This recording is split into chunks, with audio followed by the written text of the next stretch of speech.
In the peaceful stillness of a cozy Prague apartment, we find a rare creature in her natural habitat, the creative freelancer. She awakens at a luxurious 10 a.m. because here, the traditional 9 to 5 holds no sway. But the serenity is short-lived. As the day begins, the freelancer's ecosystem comes alive, clients demanding updates, revisions, and meetings. Driven by the need to deliver, she dives headfirst into work. But the day feels heavy and sluggish.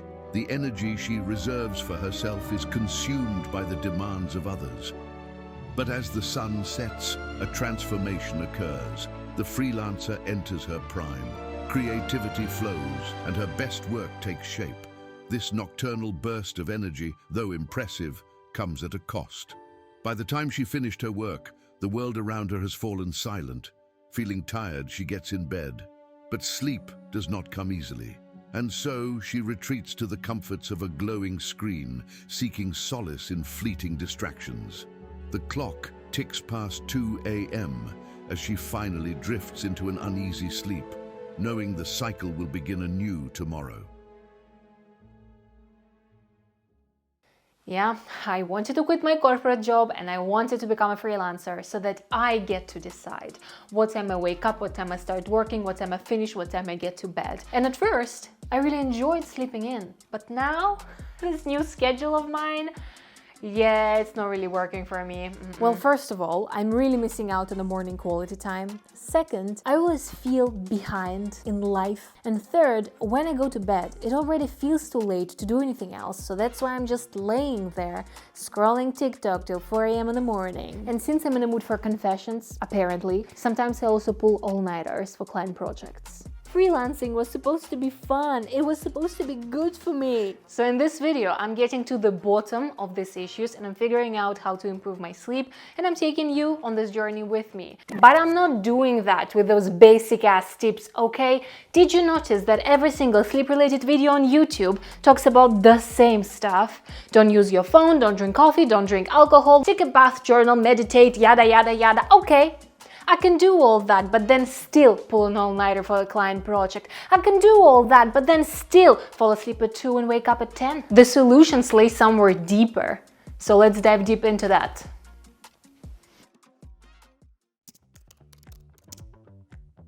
Okay, be honest. How many times have you promised yourself that you're gonna wake up tomorrow and you're gonna change your life? You're gonna get up early, exercise, meditate, journal, read a book, go for a walk. You'll be super focused and productive and social. You'll eat healthy meals, drink plenty of water. Basically, you're gonna be a better human being through and through. And how many times have you failed? I am not ashamed to admit that I've done that too many times. But I would be ashamed if I stopped trying to change my life for the better. Every failure is an opportunity to learn, right? So I've learned that trying to change my lifestyle all at once is a bad idea. It's too overwhelming, it's too many changes, too many sacrifices as well. It's very hard to keep up. That's why this year I made a resolution to myself that I'm going to make over my lifestyle one area at a time. So I've dedicated a whole month just to make over my sleep. It is exactly a week since I started my lifestyle makeover. It's been 2 weeks since I started working on my sleep. It's been 3 weeks since I started my sleep makeover. This is the last week of my sleep makeover. This is the last day of my sleep makeover. And in this month, I've prioritized my sleep. I tracked my sleep hours. I crafted my evening routine. I took sleep supplements, and I've read 2 books about sleep. The Sleep Revolution by Arianna Huffington and The Sleep Solution by Chris W. Winter.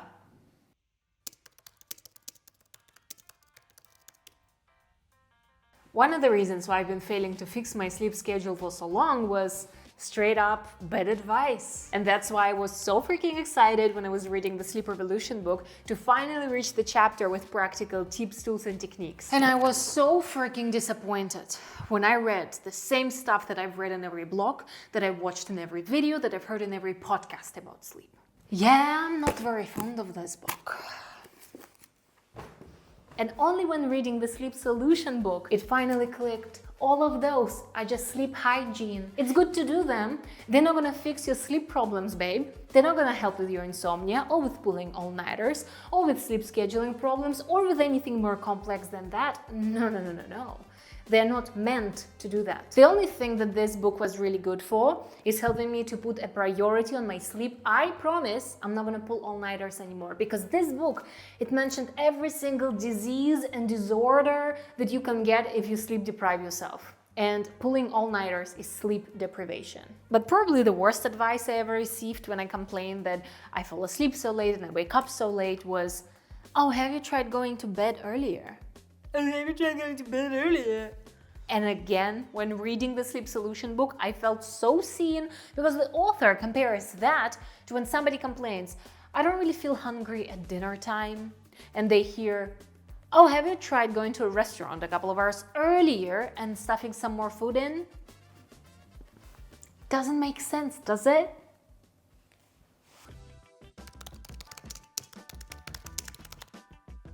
I've been feeling stuck in this vicious cycle of sleep for a very long time, and if those superficial tips are not going to help, what will?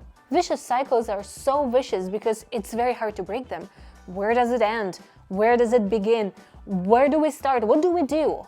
Okay, so imagine that a vicious cycle is a chain. It's made out of a bunch of chain links. And we know that the worst strategy to break a chain like that is tugging at all of the chain links at once in all directions. You will need a lot of strength and energy to break a chain that way. A better strategy is to find the weakest link, break that, and the whole chain comes undone. This is what we need to do with the vicious cycle. I wake up at 10 a.m. It's very hard for me to wake up if I don't get my 8 hours of sleep, otherwise I feel dysfunctional and the whole day just goes to waste. This is not the weakest link. I don't have time for myself in the morning. How can I if my clients are already waiting for updates, revisions, and meetings? I jump straight to work, but I feel tired and sluggish. I bet I would have felt better if I had some time for myself. I push till late evening to get some things done. This is not the weakest link. I can't just give up on my work and finish earlier.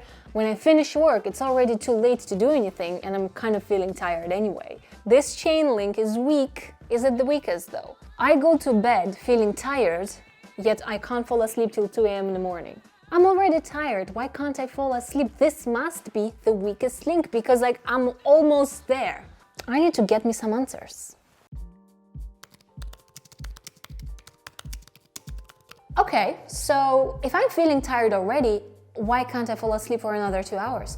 Why do I feel like I need to be scrolling on a freaking internet? It doesn't make any sense. But my research shows that it does. It does make sense for 2 reasons: fatigue and anxiety.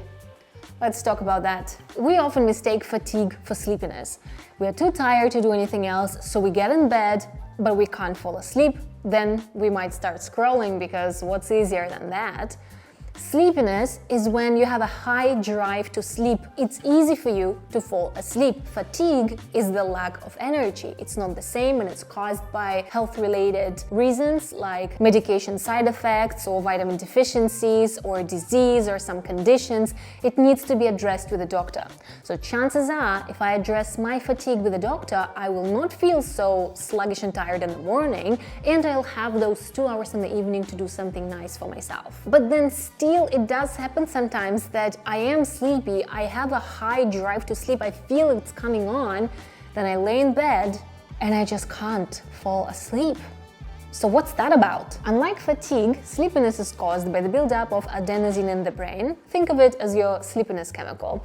So if you lay in bed and let your mind get anxious and start thinking its nasty, anxious thoughts, especially about all the disease and disorders that you're gonna get because you're not gonna get your perfect 8 hours of sleep this night, your brain is going to release wakefulness chemicals like adrenaline. So you're not gonna feel sleepy anymore. Where did all of that adenosine go? Calm down, it's still there. It's just overpowered by the wakefulness chemicals, and if you can calm down, you will fall asleep no problem. Anxiety is the #1 reason behind insomnia. So there are 2 solutions here. The first one is to practice mindfulness. Yoga, meditation, journaling, breath work, all of that is especially helpful long term. And the second solution is cognitive behavioral therapy. This is like the number one solution for people with insomnia. Finding a therapist who works in that approach and working through some dysfunctional beliefs over sleep, such as if I'm not gonna get my perfect 8 hours of sleep that night, I'm going to be dysfunctional the next day. It's very hard for me to wake up if I don't get my 8 hours of sleep, otherwise I feel dysfunctional. It can make a ton of difference in your life.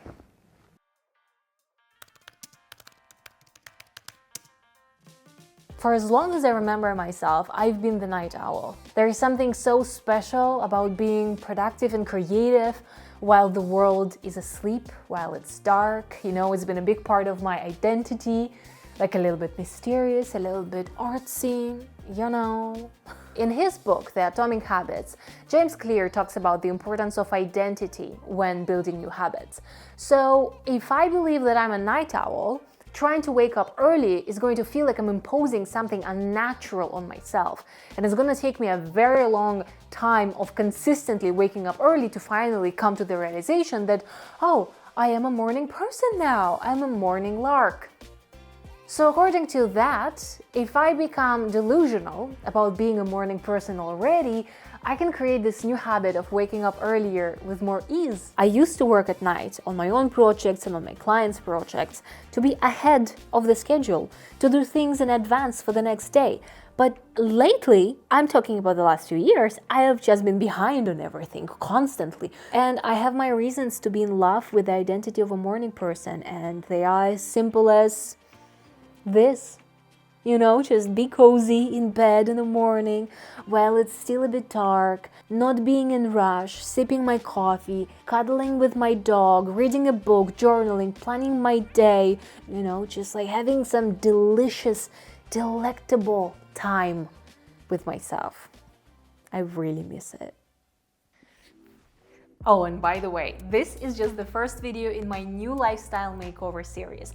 This might be your new favorite series on YouTube, so make sure you subscribe to my channel and turn on notifications so you'll not miss my future uploads.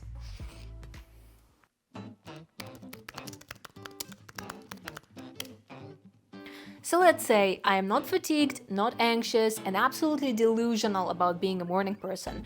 How do I move my sleeping schedule a few hours earlier? There are a few solutions that I've tried already.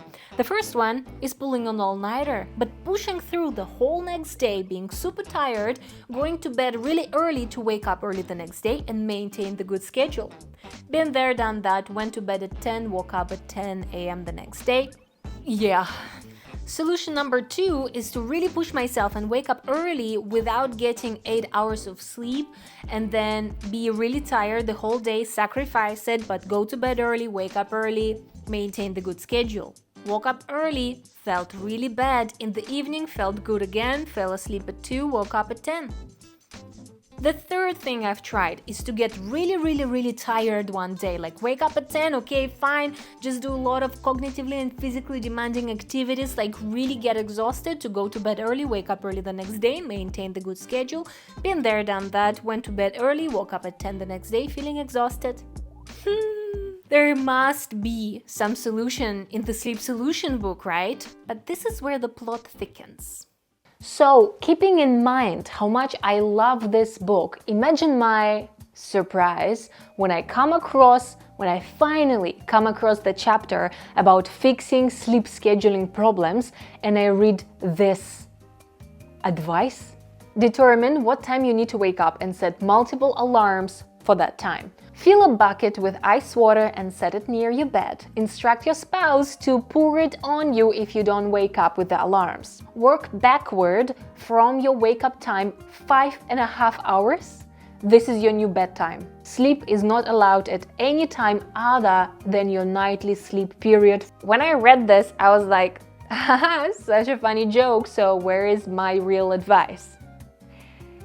And I flipped through the pages, and there is none. This is it. This is the advice that this doctor that I liked so much gave me at the end of the book for the problem that I came with And then he says, the technique I just explained is called sleep restriction. It is an integral part of cognitive behavioral therapy, and those who endure the short-term pain will enjoy the long-term gain of restful night's sleep. Not only I didn't get a viable solution in the sleep solution book, but I've also learned that I've been doing it all wrong.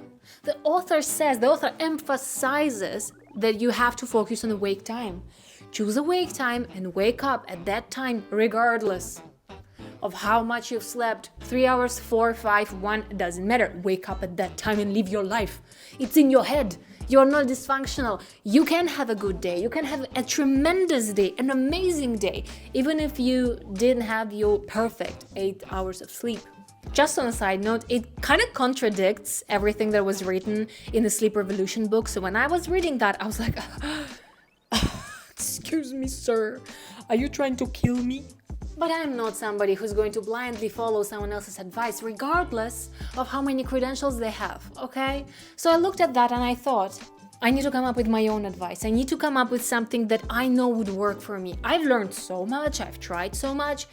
How do I fix my sleep schedule? How? My personal solution is to change the balance in my daily activities. Not only I need to flip the balance of my day so that I'm not tired and sluggish in the first part of it, and I'm not super focused and productive in the second part of it, but I also need to even it out. Those are extremes. I don't need to be that crazy productive. And I've been doing that. And I've been doing that by booking active yoga classes for the morning, relaxing yoga classes for the evening, trying to get to work as soon as I can early in the day and conquering the most important tasks, focusing just on them, and cutting my work off for the evening. If I didn't finish something, I need to bear the responsibility of that. I need to learn from that, so next time I try harder to be more focused and less distracted. That's a little uncomfortable.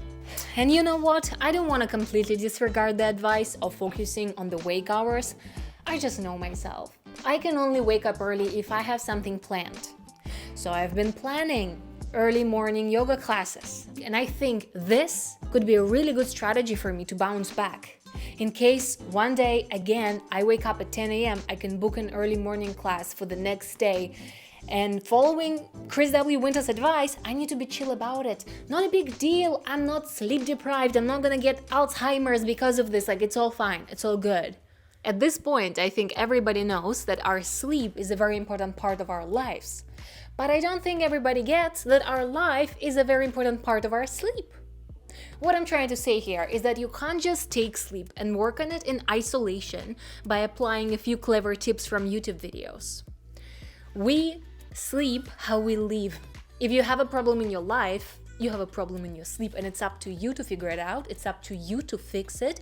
If you can't do it with the superficial tips, I hope that this video provided you with a few insightful solutions. To conclude it, let me mention once again all of the solutions from this video.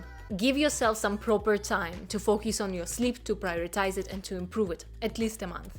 Deconstruct your own vicious cycle and find the weakest link to break it. If you experience fatigue, go to a doctor, do the blood work. If you experience anxiety, go to a therapist, practice mindfulness. Fall in love with the identity of a morning person and a good sleeper to support yourself on this journey. To adjust your sleeping schedule, change the balance in your daily activities. Do it gradually, do it patiently, do it lovingly. It's not going to be fixed in one day. And build resilience. Find the best strategy for you to bounce back in case you are falling back into your old sleeping patterns and into your old vicious cycles. Thank you very much for watching this video. Give it a thumbs up, comment, subscribe, turn on those notifications so you will not miss my future uploads. Check out my Patreon as well for some additional life and stuff content and for the lifestyle makeover content for paid members only. Thank you for choosing to support your favorite creators. And I will see you in my next video. Peace!